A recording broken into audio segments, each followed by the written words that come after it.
hacer lo que ella me pide y nos montamos en este Remy para que el sol lo brille. Te juego fútbol, también te suelto mi fraseo. Se me hace fácil cuando suena este perreo. Andamos lo que somos, nunca con fariseo. Parceros. This is El Parcero Dani. Welcome to the Parceros Take episode 19. I'm your co-host, alongside with my co-host, Ronald Peña. Say what's up, bro. What's up, guys? What up? Desde Medallo. Yo, he had to throw it. Yo, he threw it in there. I haven't even welcomed that, like the episode. Haven't said anything introduction, and he's already like. Yo, we're 2 seconds in. 2 seconds in. But parceros, welcome to the episode 19, where we're gonna briefly talk about the call up by El Parcero Triple R, Reinaldo Rueda. Then we're gonna go into a little bit about Bolivia, a coming match. I'm sure everyone's nervous. And finally, we're gonna flirt around the question of the hour: will Colombia qualify to the World Cup? I want to welcome our honorary parceros. They're not even guessing them anymore. They're our honorary parceros. Santiago Lopez and Andy. What up, boys? What's up? Happy to be here. What up, fellas? What up? I thought Ron was in front of a green screen this whole time. Yeah, right? It's a dope green screen, bro. He still might be. Let me step away so you guys can see, you know. There you go. Hey, no, I see he got Andy's lag from back in the day. The tables turn when you're in Colombia. I knew it was coming. Yo, I knew Andy's hate was coming, bro. I know I threw shit at him that episode. Now I know it's coming back. It's a karma. Guys, welcome to episode 19. Ingrid unfortunately could not make it today, but we got an incredible super sub. I heard it. Yo, my man is flexing even with the honk in 5 minutes. Honk. In 5 minutes. You gotta make sure. I'm quite happy for that one. Shout out to Rapi. Yeah, but shout out to Parcerita Ingrid. She couldn't make it. Super sub Santi Lopez. And boys, you know, how are you guys feeling? You guys feel like the tense? Like there's like a tension, man. There's like this energy. Hey man, I think I felt it. I think I've already accepted our fate. You know, we depend on results. You know, we've had so many chances in our hands to, you know, get points and, you know, be in good spot to qualify. But now I think I've accepted the fate. You know, it was Yo me monto and now I'm off the bus, man. Completely. I want to know what happened to the bus. I haven't heard anything about the Yo me monto campaign since it crashed. What do you? It crashed.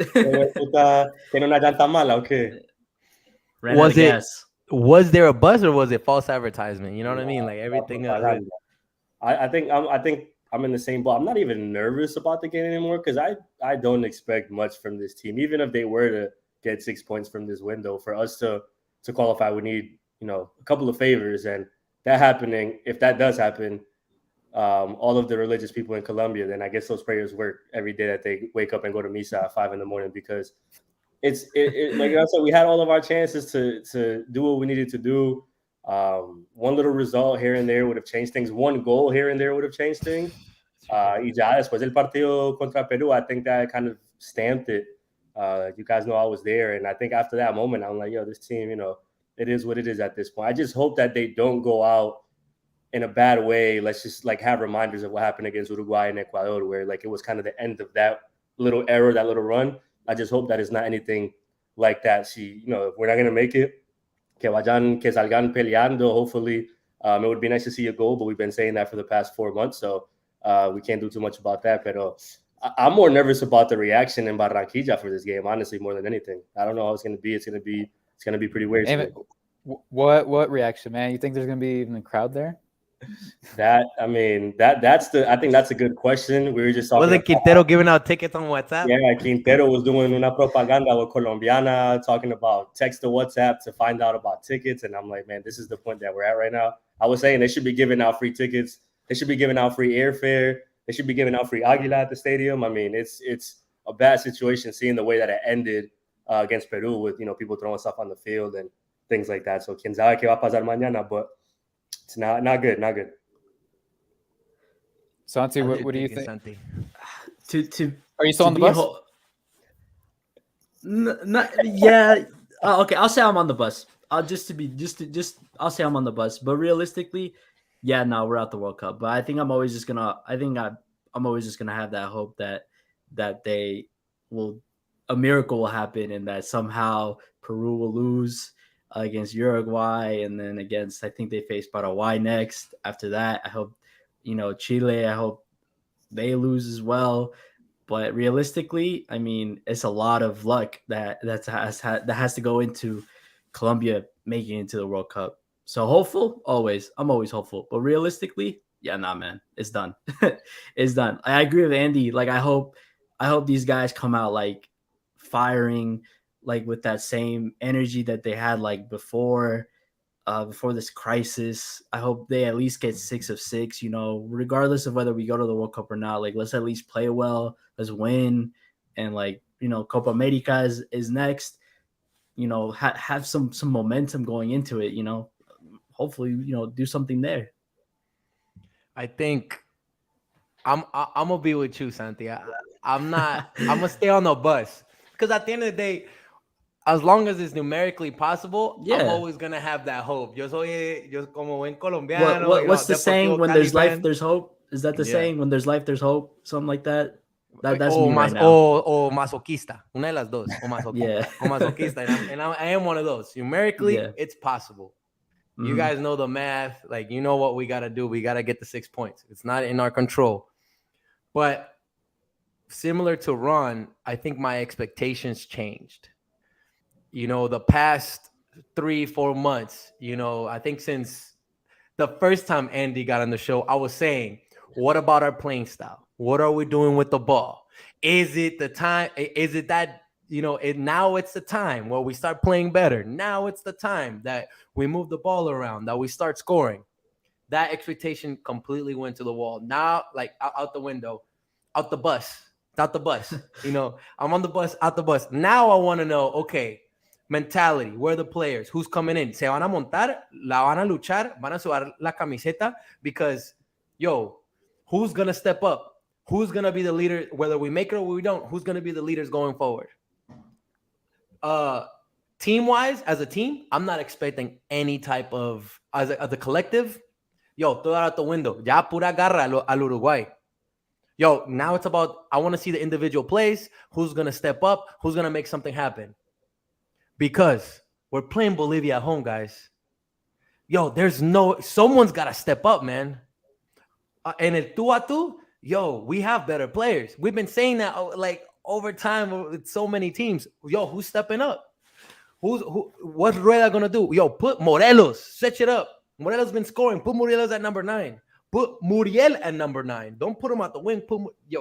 Fine. Who's going to be the players that are going to step up? And that's what I shift my mentality of I want the collective, and now it's like, okay, we've been playing in la individual. Okay, who's gonna be the one scoring? We need to score on set piece. We need to find el pelotazo, something, bro. Lucho Diaz is playing well in Liverpool.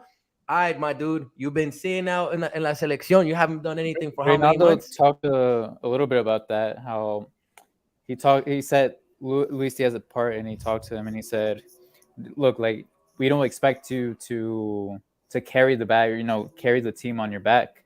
And he said it shouldn't be that way. Like, the fans or anyone shouldn't expect for one guy to step up. But, like, is Reynaldo talking? So it's like we have nothing in the collective. So, I mean, this is the only thing we can resort to. And, in Copa America, we had a great run. And things look bright under Reynaldo. And, with that run, getting third place with our best player.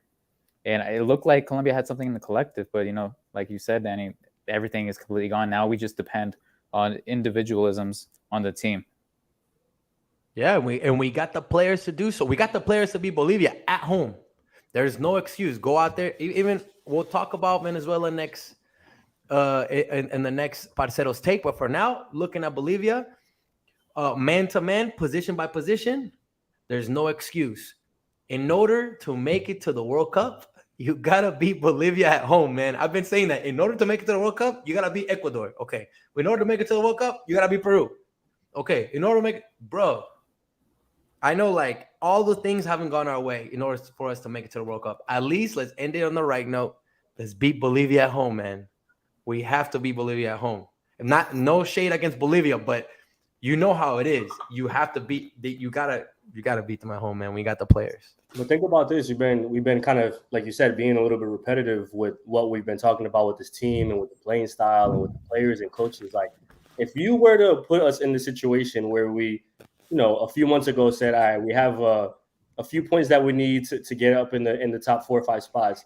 We have a home game against Peru, then we go to Argentina, and then we have the last 2 games, Bolivia and Venezuela. Nothing in our minds would have been like, oh, we're not going to qualify. Like, our schedule was so favorable, and we know Peru. Hella. Let me pull this up again. Let me pull this up. This was the meme going into the Peru match, bro. Yo, now things have switched completely, man. Crazy. We're at the bottom. That's like what Danny's saying is like, in the moments that you need to show, and I think once again that Colombia-Peru game was that big moment where we were going to find out what the team was made of. Ultimately, if they could use the energy, if they could really show like, hey, this team still has all of this elite talent, like we could put it all together and play. And not even did they just draw the game, they lost it. And then it goes from, yo me monto al bus to este bus pa donde va, because I don't know what the destination is. I don't understand what's the goal here. Because like you're saying, you have all these great players, but then we're bringing in, let's say, Morelos. I highly doubt that Rueda does anything crazy this game. And you know how he is. He'll probably throw out the same 11. But the thing is, no, bro, this guy crazy. You could bring in somebody like Jairo Moreno, who played really well when he was with Lucho along that wing. And there's options, but I'm like, this is stuff that we needed to be doing 2-3 months ago, not now when our backs are against the wall and we're just anxious for anything, for anybody to trip over the ball and let it stumble into the net for an auto goal. Like, I think if we had an auto goal, we might celebrate that like Jerry Mina's goal against England at this point, because we just haven't seen anything from that offense. So let me ask you something, Andy, because you touched on something for the sake of positivity, for the sake of just being positive. You mentioned Jairo as one of the bright spots of this call-up. Any other bright spots that you guys noticed that it's kind of like, okay, I would like to see this? Jairo to me was definitely my favorite, just because I felt like we missed him so much in those last 2 games. I know he was battling some injuries. Seeing Cuesta back is amazing because he deserves it. I was going to say that, yeah. Super solid. Quintero, I mean, Ron said it in one of the prior episodes, like if it wasn't for that damn friendly, things might have been a lot different if he didn't get hurt and he was able to be with us in those last 2 games. And maybe, I know somebody just said Cuadrado at right back ain't coming, but maybe, and Danny, I know you know this, if we can see the line of 3 with Quintero, James, and Cuadrado, 2018 against Poland vibes. Pero parece es que yo no le tengo confianza a nada right now. I don't have any faith. I don't have nothing. And I love James. You guys know the sign. I love these players, pero parece es que nobody has shown anything to me. Because before we would make that excuse, right? No, if only we had James. Right. And then James comes up, boom. If only Cuadrado plays at right back or up top or on the wing and blah, blah, blah. Nothing, bro. Nah, hopefully Jairo. Hopefully Jairo and Quintero, man. The good thing about those 2 players is like they can make something out of nothing. Jairo on the wing can make something out of nothing. We've seen associations with Lucho on that left side that was very favorable. Hopefully, as far as positivity, we could see that. The Cuesta and Lukumi, they're back. Hopefully, they lock that down and we see something positive. I mean, I'm trying to fish. I'm still working on the number 9. You know what I mean? Because the goal is the question of the year. We haven't been scoring. Who would Rueda go with in that number 9 spot? It's either got to be Muriel or Santos Borré. I mean, Santos Borré, he's been scoring and assisting. He's been on a streak recently. He just came back from the injury. But before then, with Frankfurt, he was doing well. He was doing really well. Muriel has been doing well as well in Europa League. Just recently had a great performance. So, I mean, it's up to those 2, man, for sure.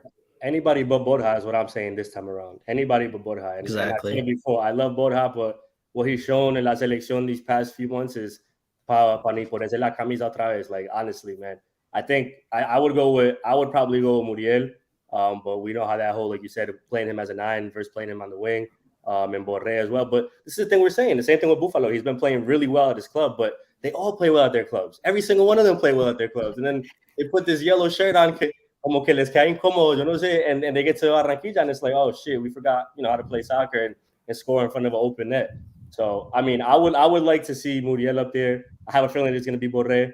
But like I said, I would preferably like that line of three that we talked about, because that to me is probably the best midfield we've had in a long time when they're all on and at a good level. Pero who knows? First time in a long time we get James and Quintero back in a lineup. What do you think, Santi? You foresee them sharing the field, or like starting, or maybe second half? Starting together, I doubt it. I would they're with the way they are like in shape. I doubt they'll play together. They're way too similar. You either got to go one for the other. I know everyone's been wanting them to play together because of the game against Poland. And it was so magical. It was beautiful, yeah. But I mean, that was like 4 years ago, right? Mm-hmm. They're not the same players they were, right? So, but speaking of like surprises in the call-ups, I was actually happy to see Sinisterra get a call-up. Like he's also been like on a tear. Like I think he scored against Ajax, not like in the weekend. So that's another person who I feel like you got to give him a chance, because true winger. He's a true winger. Like especially for a guy like Luis Diaz, in around the 80th minute, especially playing for Liverpool. Like I did not expect him to play as much as he's playing in Liverpool right now. And you could tell in the 80th minute, he runs out of gas. Like he can only do so much. So having a guy like Sinisterra right there on the bench, sort of like the same kind of style, I think it's key, because that's something that they did not have the last qualifier round. What did you guys think about Haru Preciado in his call-up? Donnie, please start this one. I mean, the man's been killing it, and what is he at? Santos? He's in Mexico. Yeah, Santos Laguna. No, I know. I mean, I'm just making sure, man. No, there's a bunch of Santos. Relax. I do know. He's been killing it, though. He has been killing it. He's been scoring. He's been really solid over there. However, like I like him as a player, but in la selección, what we need, I think he's very direct. So he's more of a number 9. He's not a winger. So I don't think we're going to play him as a number 9. I think Rueda has been calling him up as a winger. As a winger, I like more of Sinisterra, because I think he can beat you on one-on-one. He can slow the ball down and kind of, dance a little bit, pick a side. I think as far as Preciado, you have to play him the ball, and he's going to kind of muscle his way through. He's going to beat you with speed and strength. You think he's predictable? He's very predictable. So when it comes to crosses too, he's not the type of player that you're looking to make the assist. You know what I mean? Compared to a Sinisterra or even Cuadrado. But what's jarring to me is this dude, I don't know how old he is, but he's not up-and-coming talent. He's an established player who's been playing in Colombia, who's been playing in China and now in Mexico. Why not bring someone young, man? Why not bring, like Tommy says in the chat, how does Cucho not earn up a call-up at this point? It's criminal. It's crazy, man, because you see crazy Haru Preciado, scoring against, I don't know, Atlas, or you see Borja scoring against Águilas Doradas or whatever. And then you see Cucho Hernandez at Watford scoring bicycle kicks in the Prem, man. Like, it's crazy. Against Arsenal, too. They're like I said, hay niveles de niveles. And Cucho Hernandez is killing it in the Prem right now. He's in form, right. And he doesn't get a call-up. And when he has gone in call-up, he's gone in call-up once. He scored 2 goals against Ecuador. Red Bull Arena. So yeah, and even if he's not starting, he's still getting quality playing time. As for like James, and he's playing in Qatar, and even Quintero's playing. Yes, he's playing Argentina, coming off the bench. Why isn't Cucho also getting looked at as well? Pero That's a great question. Ahí va la rosquita de Rueda, because if we go back to the earlier parts of when he started, he's messing around with people that he had in la Libertadores team, Jimmy Chará, Sebastián Pérez, people that don't really need to be on this Colombia roster, knowing that A, there's so much talent available, and B, we should have been at the position that we, at this point, would be able to call in players like Sinisterra and actually play them. The Yasser Asprilla experiment, I don't know what happened with that, but this would have been a perfect time, had we handled our business, for him to get on the field and get those quality minutes to show something. Pero the fact that they put themselves in this predicament so early on with all these, scoreless draws and missing out on points, it's like now the pressure is on. Now what does Roya look like saying, okay, you know what? Let me go throw Preciado on the field and let me go throw, some other people that haven't played it all this time. It's like, you got to stick with your guns at this point. To me, at least, it seems like ese man va a salir con what he's been working with, because this is not the time for an experiment. That time passed already. That time is long gone.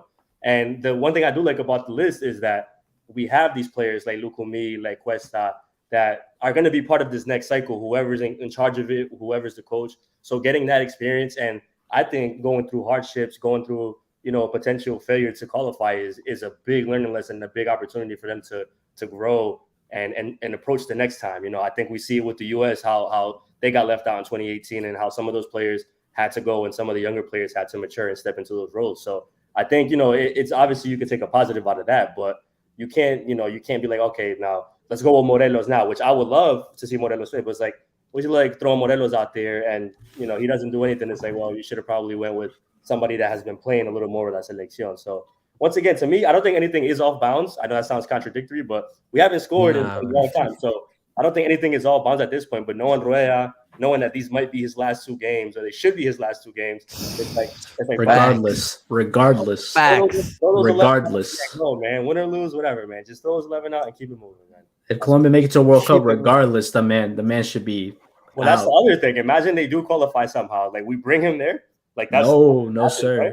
We have to. It's probably in his contract. It's probably in his contract. Oh man, that'd be nuts. Nah, because you would think that like, okay, like if Colombia qualify and Peru don't, because that's the, it's either Colombia or Peru. You would think we would go after like Peru's manager. You think I'd want that guy on the bench for Colombia at a World Cup, not Rea. Like, give me him. But no, you're right. It's probably in his contract where it says like, you qualify for a World Cup, like you're set, bro. Get your bags ready. Yeah, man, I don't know. I mean, I just hope we get into that predicament that we're like, no, we don't want him in the World Cup. We don't want him in the World Cup. Like, you're right. Yeah. We get to that. But at the end of the day, I guess it's different though. World Cup is different than qualifiers, right? It's a whole different ball game. You're talking about tournaments. I thought Peckerman was horrible at tournaments. If you look at his World Cup performances and Copa Americas, they weren't that great. Yes, I understand. He had a great Brazil. But if you look at England and how he handled the England, if you look at Russia and how he handled the Russian situation, if it wasn't for Peckerman, if it wasn't for Jerry Mina, we don't qualify. We don't make it out the group. But that's not neither here or there. That's not neither here or there. Crazy to think about that. But Peckerman or Rueda? No, Peckerman. Peckerman or Rueda, Peckerman, yeah. Oh, you're saying pick one?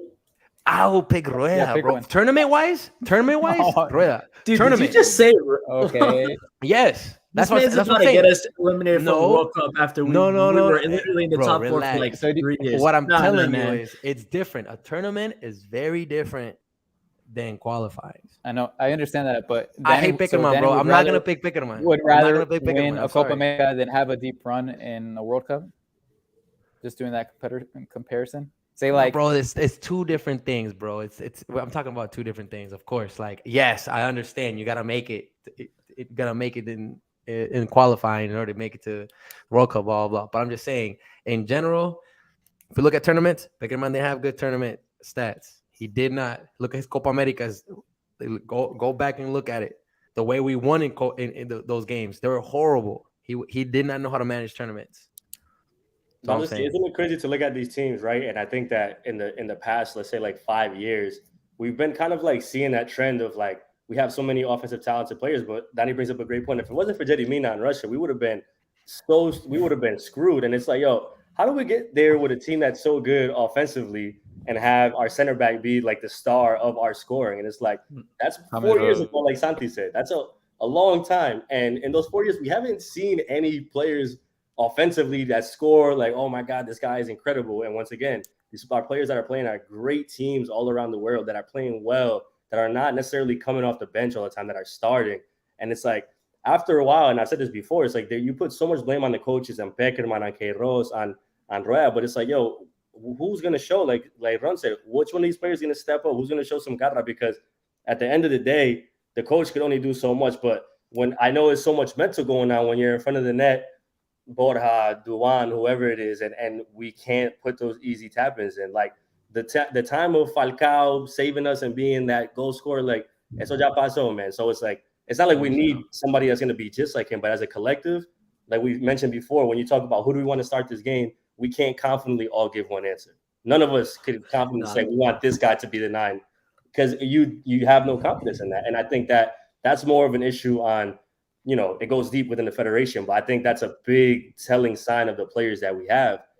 Maybe they're just morally down, but it's like you can't just say, oh, it's been this World Cup cycle, because it's been a good 4 or 5 years that we've been seeing the same thing.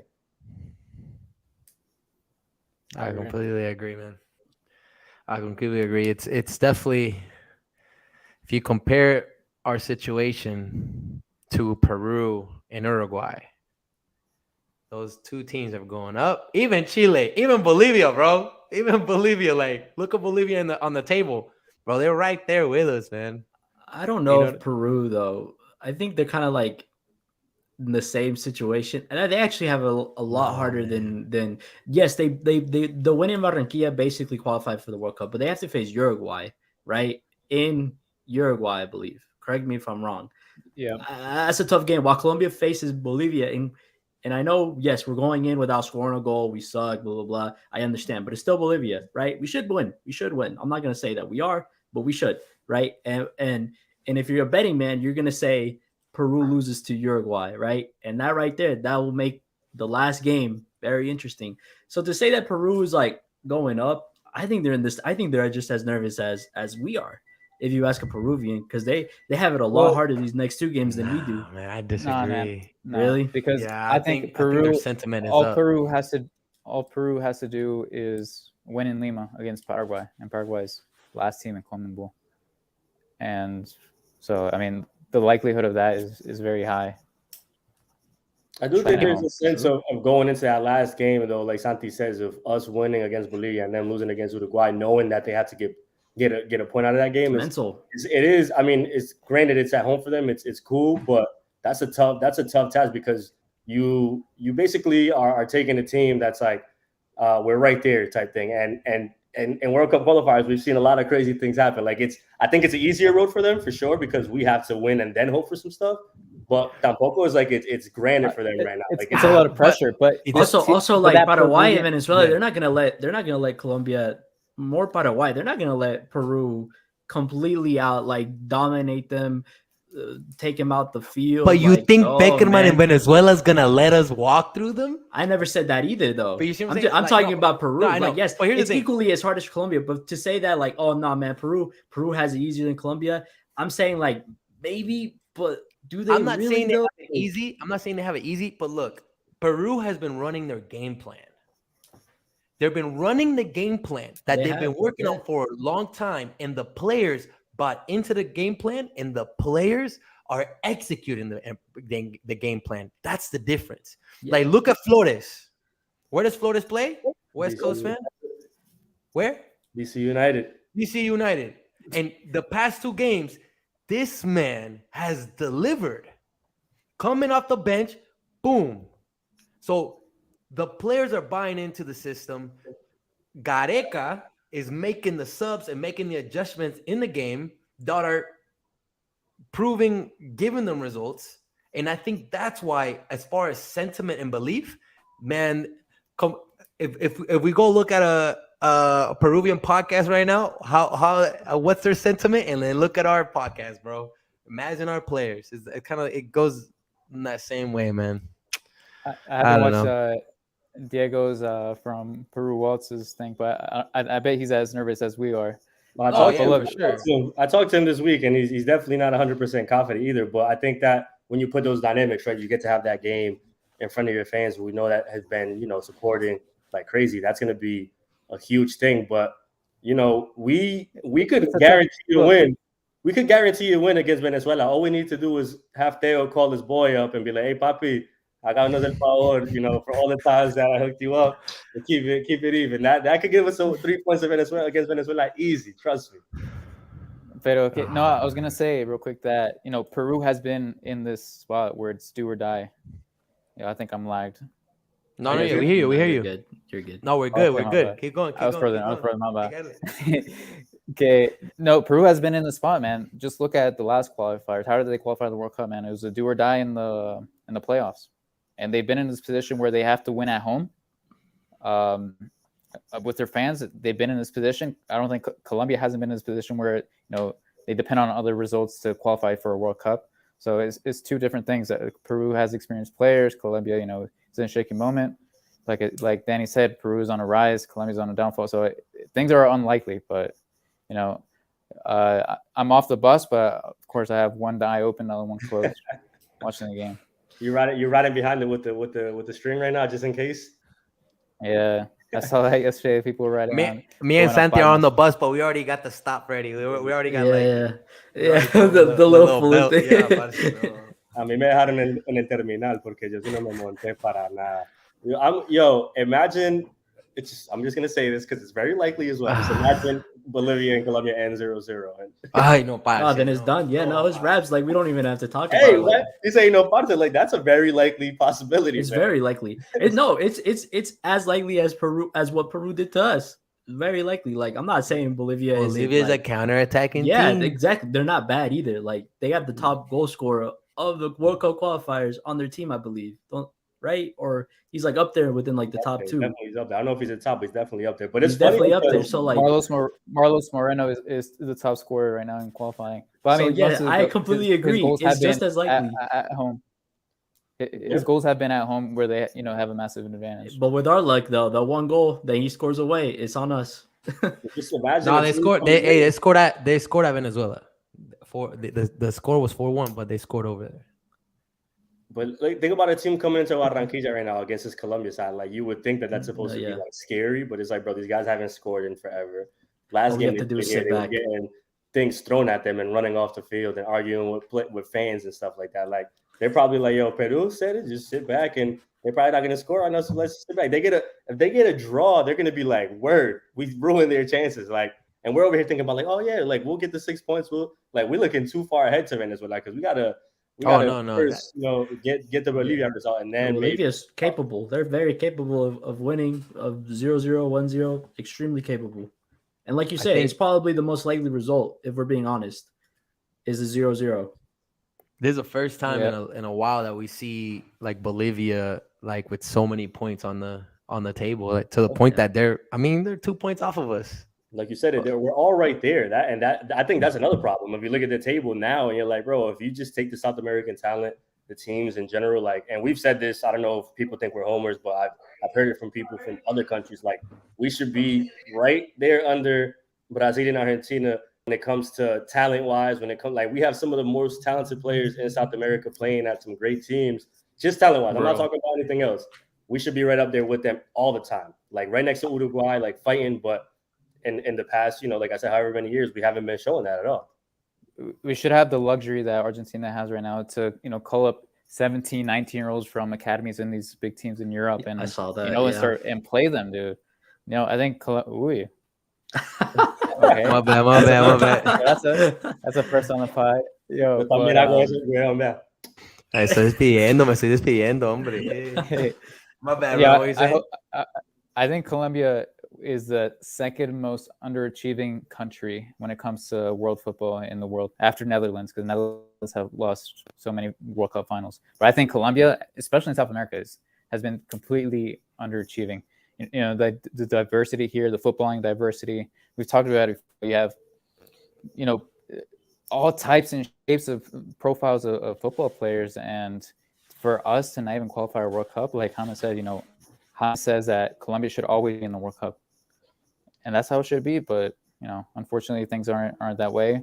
And I think things go farther than the players and the coach, and it's definitely a federation and cultural problem here in Colombia. Okay. What do you guys think? We talked about Barranquilla last time. What do you guys think of like them not just having one home stadium, like kind of like a U.S. type thing, where they like, yo, let's just go play in Cali this time, or let's go play in Bogota this time? You think that's a feasible thing at all, or no? Maybe not every.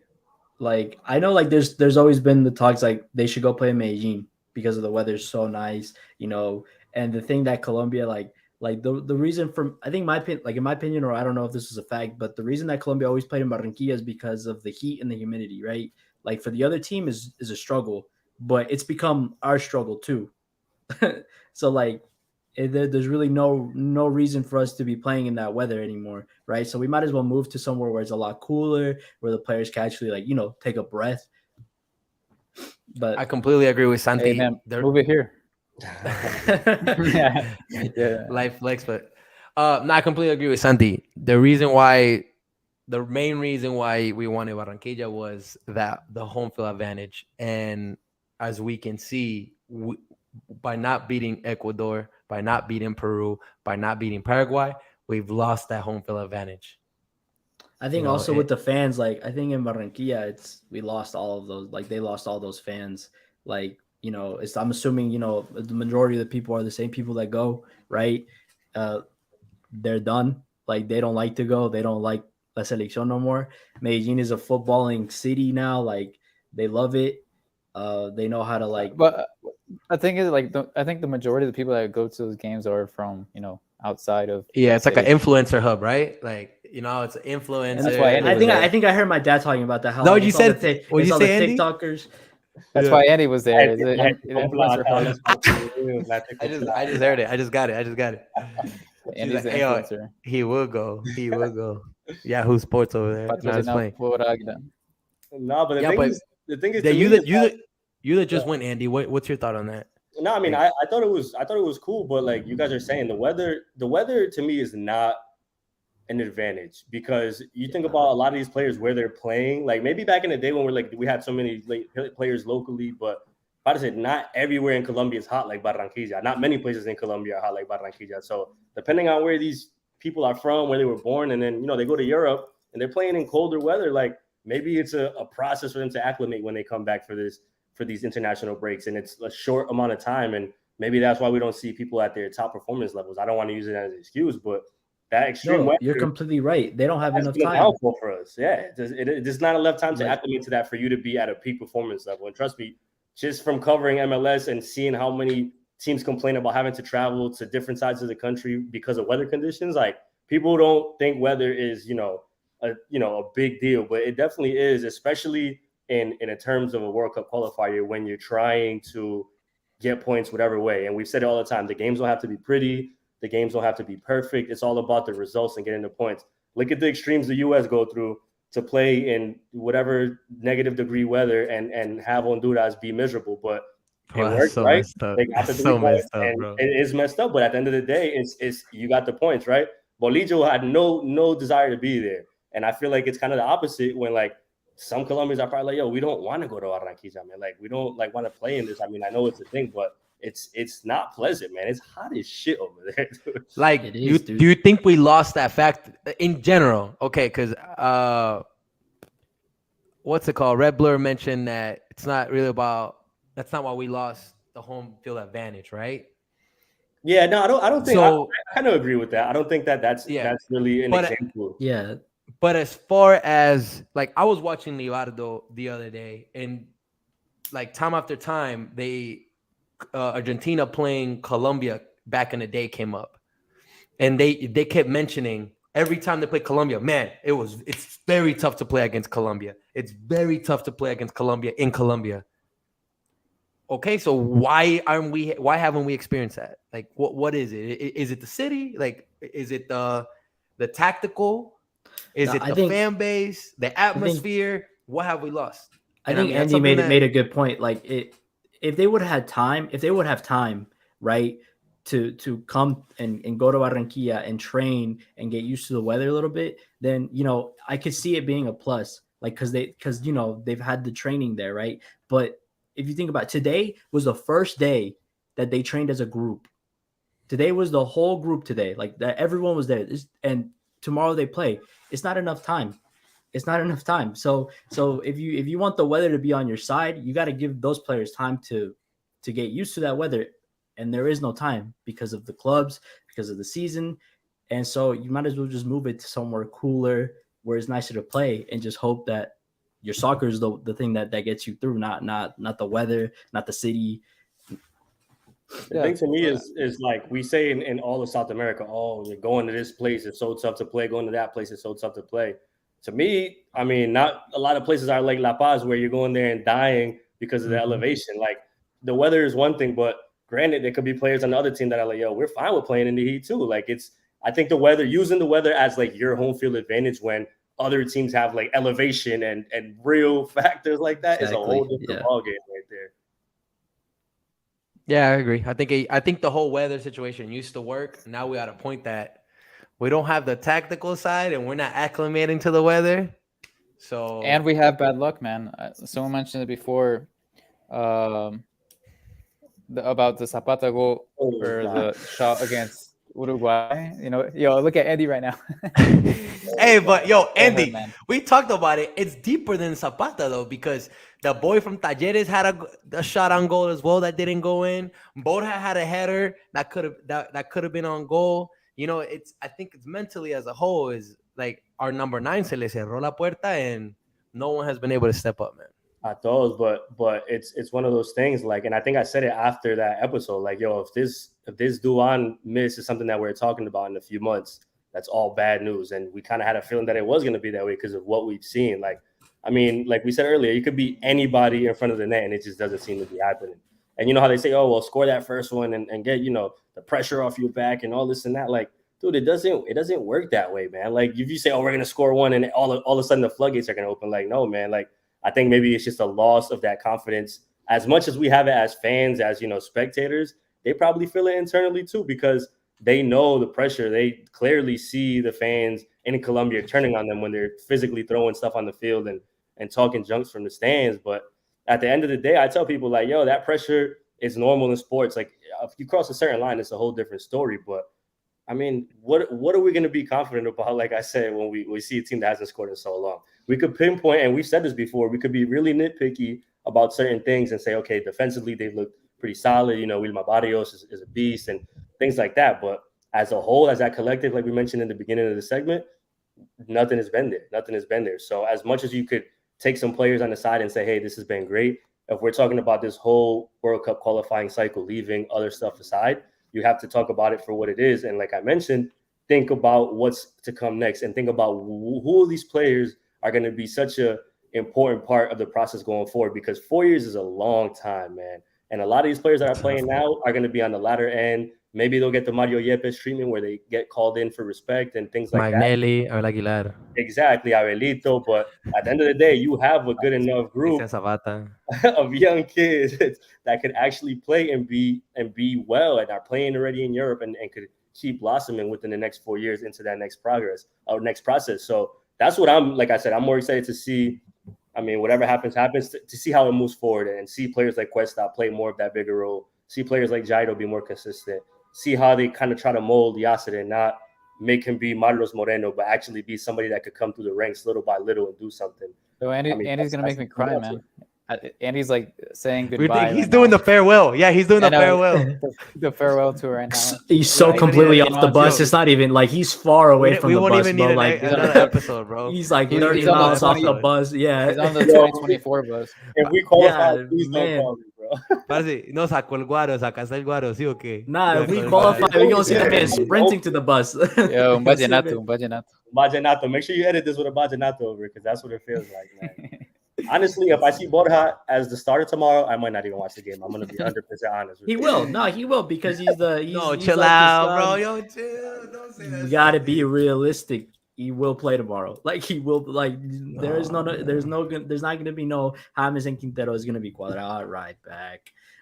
Maybe Cuesta might play. I'll give it to that. What else? It's going to be Borja and Borré, right? Muriel on the bench again, right? Diaz, James on the right, Uribe, Barrios. Those are two. Don't ever switch. And then Davidson, who's played maybe 3 seconds in 2 months. We'll see. Jairo. Hey, I was just saying, who plays that left back? Because I feel like Jairo. I think Jairo. No, Jairo. Yo, if he don't play Jairo, if he put Mojica, bro. I saw Mojica. Jairo Moreno. Next question. Hey, but if he plays Mojica, Fabra's back, and Fabra's been high in Argentina. No, Fabra is back. I mean, it was Fabra's spot to lose before the World Cup in 2008. Before he got injured, it was his spot. He had it locked down. But like you said, it's no time for experiment now, man. Fabra hasn't played at all. I completely agree with you. Ideally, I think we're all on the Jairo Moreno train for sure. Yo,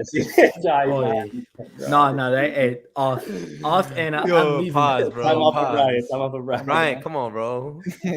No, parce, pero es que es capaz, bro. Es capaz. La verdad es que es capaz. Anything can happen. He could be like, no, so we played Tecillo so we could be more defensive in the back and everyone could go offensive. Yeah, so we can control the game better. And then James is gonna come out. The Profe told us to defend 90 minutes. We're gonna wait to find the game. That was crazy though. That was crazy though. Falcao said that. Bro. Hey, that was he didn't even say Profe. He said the head coach. Yeah, he told us to defend and defend. And he didn't get called up. Falcao didn't get called up. I would have been pissed. But I mean, Falcao doesn't play either. Hey, think about it. Look how like solid they started that Peru game when they had so many chances early on. And I was like, yo, this team is about to run Peru the hell out of this country. And I was like, this is great. This is the best sensation in the world. Like, they're about to score a goal. And it's like, yo, what happened there, man? Like, how did we let this? That's when you fell off the bus. Yeah. Oh, trust me. I was there. When that goal went in, I don't even think I moved. I was like, what really happened? Like, yo, qué olor, man. I blacked. Like, I drank very heavy that night. Just I didn't even want to drink that. That's how bad it was. I was like, yo, get me out of Barranquilla. I want to go to the Finca Medellin and like be alone with my family. Yeah, but Bolivia, yeah, I think they're gonna do the same game plan as Paraguay, as Peru, sit back, Ecuador, go on the counter. Wait for a mistake. That's all. The golden mistake that happens once a game. Hit that dagger straight in the chest and kill our hopes. Let's hope not, man. Yeah, como siempre, we're gonna have hope. Yeah, that's the only thing we could have right now. I'm excited for. I'll say this throughout just the South American qualifiers. I'm excited for Ecuador, man. I think they deserve it. I think that'll be a fun team to watch in the World Cup. The way they've been playing, they're quick. They're tough. Qué guaro, bro. Come on, man. Hey, man, we got to root. Esteban le dio duro. Pregame too. Out of pregame too. After he kissed the bottle, and then. Le van a venir las lágrimas, parce. Qué pereza. No, but for real, yeah, they've been playing well, man. They got young players. It's an exciting team. They put a lot of hard work. You see it reflected on the field for sure.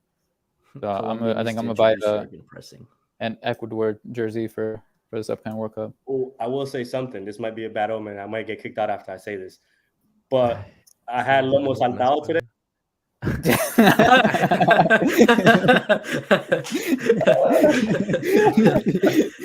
Yo, I had Lomo Saltado today. Shout out to the Peruvians because that's one of the top dishes in the world.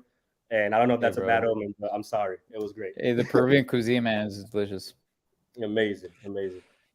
No, but boys, I mean, we'll find out. We'll see what happens. Are we gonna do score predictions? Or are we chilling, bro? No score predictions. Let's not do score predictions. Y'all want it? No, I got it. Ready? 3-0. Colombia's gonna win 3-0. Right? Luis Diaz, James penalty, and then I gotta pick a 9, just for good luck. Yeah, bro. You know what? I'll pick Borja in the 80th minute, something like that, to seal the game. What is everyone thinking? Score predictions. This is my score prediction right here. Yeah, bro. Brian says 0-0. What do you guys think? Everyone's saying 0-0. Everyone's saying 0-0. Antonio Rodriguez. 0-0. Come on, guys. Let me drive the bus. Brian's been on fire today, bro. Let me drive the bus. No, I was gonna say let's not do score predictions to see if something changes. But like Andy said, there's no time. No, leave Santi. Just Santi, bro. It don't matter. You know what I'm saying? I'll die on my hill. I won't say mine. Do you want to? Do you want to? You for real? I'm not saying mine. You for real think it's 0-0? You pro think it's 0-0? Danny, why are you surprised? Like, that hasn't been the same the past 3 months. I don't know. I thought Ron was gonna have some hope, like something. I really thought Ron was gonna have hope. Like at least like have us get scored on. We've been getting scored on. You know what I mean? You would think he would have hope because he's there. Like he's seeing all the everything. He's seeing everything. You would think he's in Medellin, bro. Just for the vibes alone, just go outside and you'll come back. You'll be like, yeah, they're gonna win. Some vibes, bro. You in Medellin. And he said it's like 0-0. You're surprised you haven't seen Colombia the past 3 months, bro. Like, come on, man. Same thing over Yo. All right. Parceros. Yo, I like that, bro. We're going to trademark that. We're going to trademark. Yo, Ron hasn't gotten it yet. Mucho pares de ceros, parce. We have more than a few pares. Yeah, there you go. There you go, Ron. He got it. Está buena. Oh, Ryan. Yo, he's been on. Ryan Yo, right now, bro. unstoppable. Yo, we need to get some stickers or something. We gotta send you the stickers, bro. Yeah, I need another sticker. I had to switch my laptop. I need another sticker. Brian, hit us up on Instagram or Twitter, man. That was good. Before we log off, I need my boy Ron to tell the people what he's doing tonight because I feel like it's worthy of a shout out. Guys, tonight, man, I think I'm just gonna take my melatonin and not play. I'm going to the Atanasio to see El Poderoso, man. So shout out to Andy. Andy got me on the guest list with the Resistencia Norte. So I mean, gotta get my boy in there with the people. It's gonna be a fun time, man. Jimmy Jonarios. I know Danny will be watching closely, looking out for Ron on the TV. Una fiesta en el norte como. Nah, I fue independiente. I definitely imagine. No worries. It'll be a good time. It'll be a good time. So y'all don't know. Parceros. He's not in front of a green screen. He's actually over there. Yeah. Bueno, parceros, you already know what's up. Thank you for joining, Andy, Santi. Thanks everyone, Brian, Red Blur, Stephanie. Thank you for joining us. Ron from Medellin, Danny from ATL. Andy, where you at? Duluth, Georgia. I can show Duluth, Georgia. There's no problem. Oh, you're in Duluth? Yeah, I can show Duluth, Georgia. I can show you the trees. There's no problem. My man's in Duluth. Oyen parceros. Like, subscribe, comment, share. You know the vibes. We'll be back. Hopefully, no son parceros. Hopefully. Stay on the bus. Stay on the bus. See you guys. See you guys.